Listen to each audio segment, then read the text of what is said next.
Basudewa Krishna ingkang dadi lelantaran ayeme jagat tentreming buwana Sang Raden Narayana putra Prabu Basudewa ingkang mustinodrat dadya pengayomane jagat karana dadya kurungan kencana panitisanira Sang Hyang Bathara Wisnu ya Dewa Trimurti kang dadya panggolong Sang Krishna ingkang nedheng ngayomi jagat ngayomi buwana Sang Bagus Narayana ngayomi jagat Krishna ngayomi bawana Krishna Buwana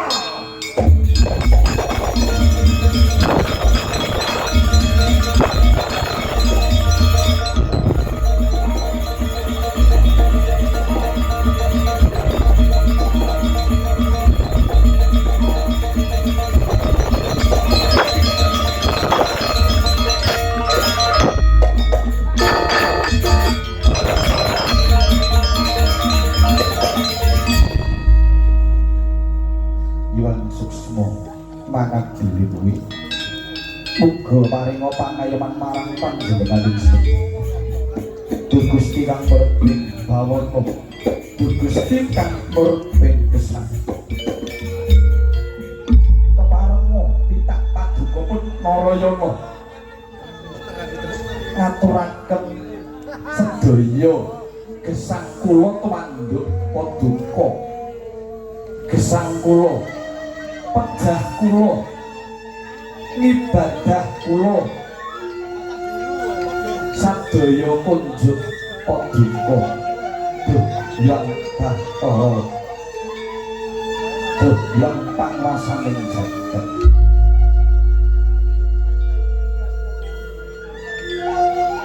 langsung semangat dilebih uga paringa pangayoman mantan jenengan ingsun Basudewa Krishna ing repalungguhan iki dadi dutaning adil ingsun dadi dutaning jagat pamrih munah satu murkaning jagat raya ingsun pinatah karti dadi putra dalem Rama Sawargi Prabu Basudewa sing duweni jijiban sing duweni grenjet karep ingsun kudu nindakake dharmaning urip ya ing repalungguhan iki Narayana ya Krishna kudu netepi dharmaning agesan mbok menawa besok ingsun bakal nemu kamulyan wong Mandura wong Mandura Rama Sawargi Basudewa entek ana mulyan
magrong pinggiring bom pewangunan kang saja endah cetha lamun to iki omahe wong sing duweni bondo turah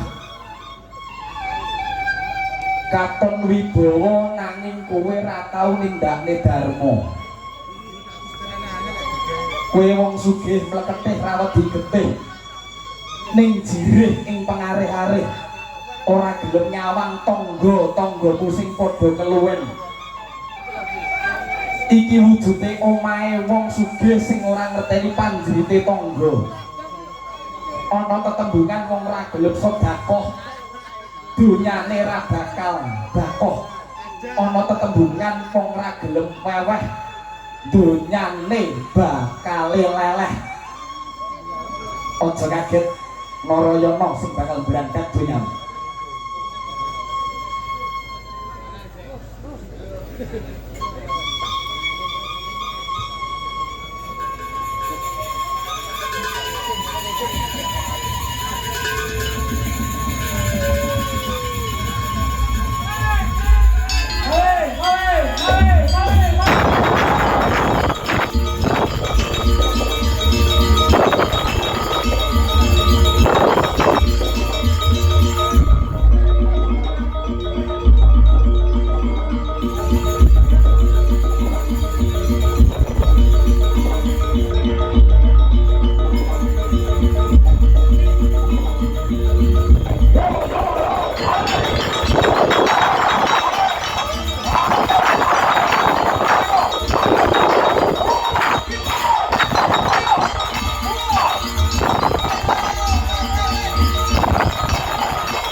Asilku nyolong, asilku maling, mung pengen tak bermakke karo wong lan duwe sing dadi korban kawengisane para pejabat negara sing tumindake curika dewa. Bagus.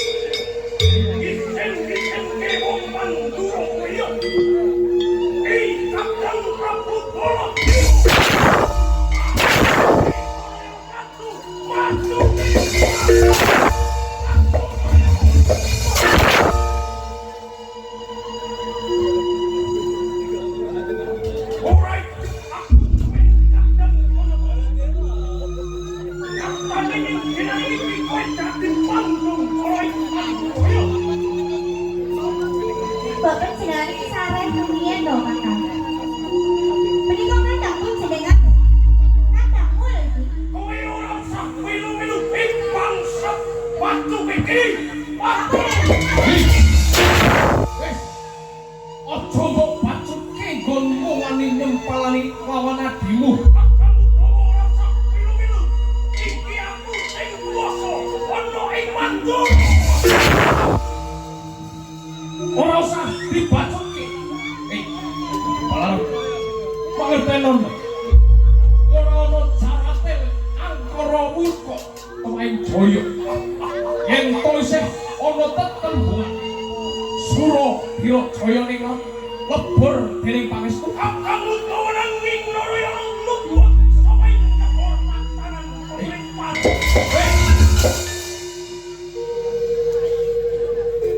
Mbok yo sareh luwih dhisik. Iki kadang panjenengan lho Kakang. Kabeh kuwi ana tatanane ora mung kaya ngono kuwi. Nanging kowe kudu ngerti. Pamrentahan ana ing Mandura. Sapa sing kuwasa yen to Prabu Balaram. Nanging yen pintu minta panjenengan kaya ngono kuwi yo. Jenenge ora Raka Prabu. Ya, broto jeneng Kakang Widowo. Menawi to panjenengan sedaya pirsa.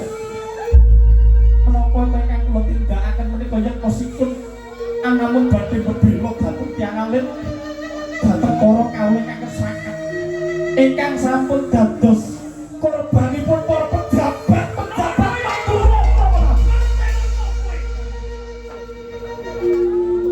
Sabyanku yo sabyanku. Nanging ora kaya ngono carane. Keparat. Wes gak kandhane aja dibacut. Iki adimu dhewe. Ora ana sapa-sapa. Kakang Widowo. Balaram aku lak wis kono. Sapa lupa paling pemerintahan Mandura bakal nemoni Widowo. Sing luput nayakane sampeyan Raka Prabu. Kamu campur. Narayana. Sabda kali Kowe ngerti? Sapa sing kuwasa yen to ora Balaram? iki paduka Raka Prabu Balaram. Balaram. Ora ndak selaki yen to kowe kang kuwasa ing papan kene. Nanging kabeh negara tetepane ana hukum aja sok arepe dhewe. Yen paning Narayana Kresna lumpat saka pamarentah. Narayana. Iya Kakang Widowo. Apa kang mbok bacut ki? Aku nglakoni lakon kaya ngene mergo kapeksaning kahanan Kakang Widowo. Apa Gus? Aku mesakne nyawang wong cilik. Aku mesakne nyawang wong larat-larat kali. Yen to tumindak kaya ngono, kowe tumindak kaya dene asu. Hei. Apa sing dadi ngendikaning Narayana? Dak benerake Balaram. Awet kowe ana ing papan kene, yo dak akoni sugih. Sugih bodo donya. Nanging apa sipatku wis dikebaki nafsu anggur. Kakang Widowo sing apik iki bab pemerintah. Iki kaluwargane Mandura. Sapa sing luput bakal nampa Widowo. Kowe Narayana wis luput. Berteno kowe Narayana. Dina iki kowe tak ranting. Kowe pasif banagung, kowe bakal tak adili kowe. Sampe Balaram kudu Adik Kakang Widowo. wis ora usah dadi sumelaning atimu. Iya Kakang. Aku Widowo bakal ana ing burimu. Yen to kowe mangkon. Kepiye lakon iki babare. Aku mung manut kelawan Raka Prabu Balaram. Awak dhewe kudu ning upati adilan. Ayo,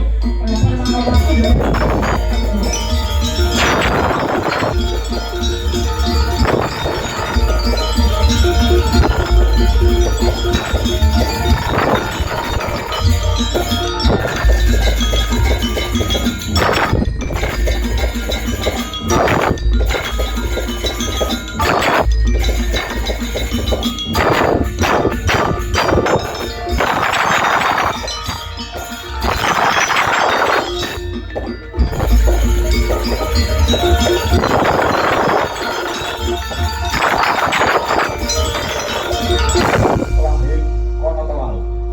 Wonten ing madyaning wana nenggih Sang Raden Arjunadi ya Raden Dananjaya ingkang nedheng tapa mangkono kidung maning suci.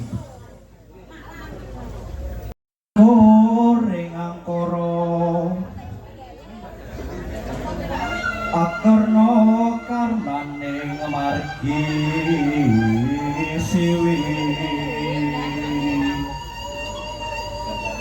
sinawang resmine kita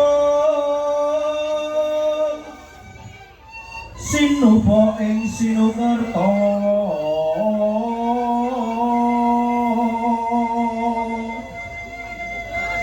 Repakarta pakartining ngelmu luhur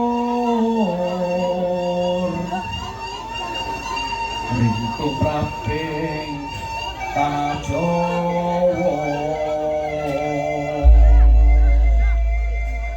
agama ageming aji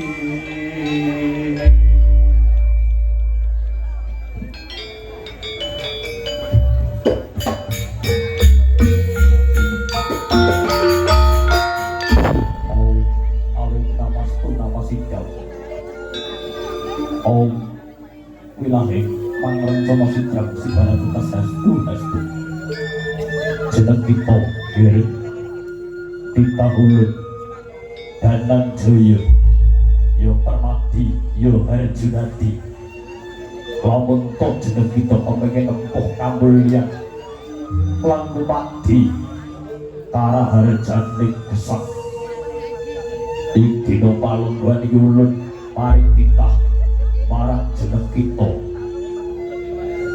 sejatine Sagiwang Bathara Wisnu kuwi binelah panikise dadi loro kanggo jeneng kita lan uga piyayi liya lamun jeneng kita kepengin nempuh kamulyan golek ana upadinen bocah sing duweni kaluwihan ya bocah ireng cemani wis cukup yoger Danan Joyo Ulut Bali Makayangan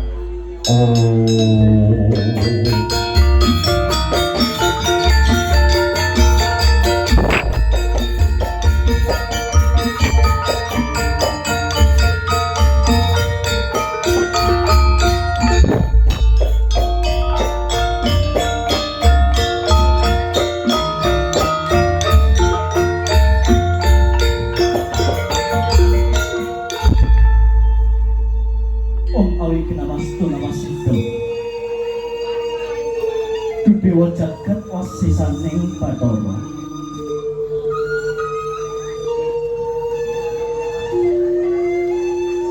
aku Arjuna yo Arjunati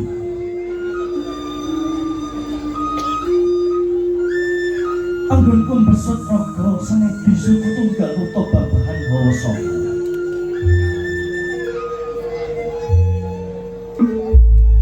nyataning antuk wisi ing Jawata utawaning Pralambita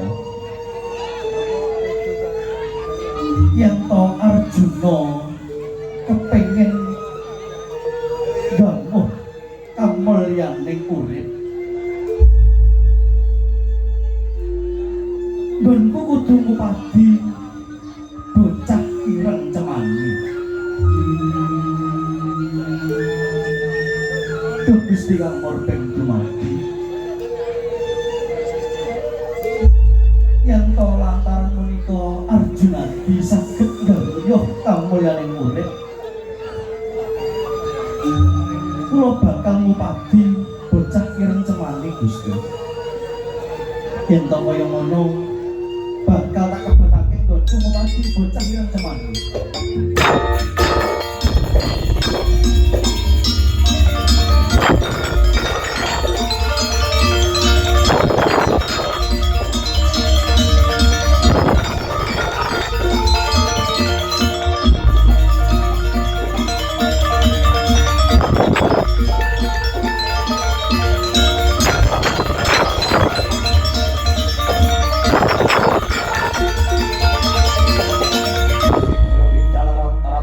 Arjunadi Wadi bocah ireng cemandi sinegeng gantya kang winungus narbuka kang jinarita gumelar negari Dwarawati Purwa ya Dwaraka kawis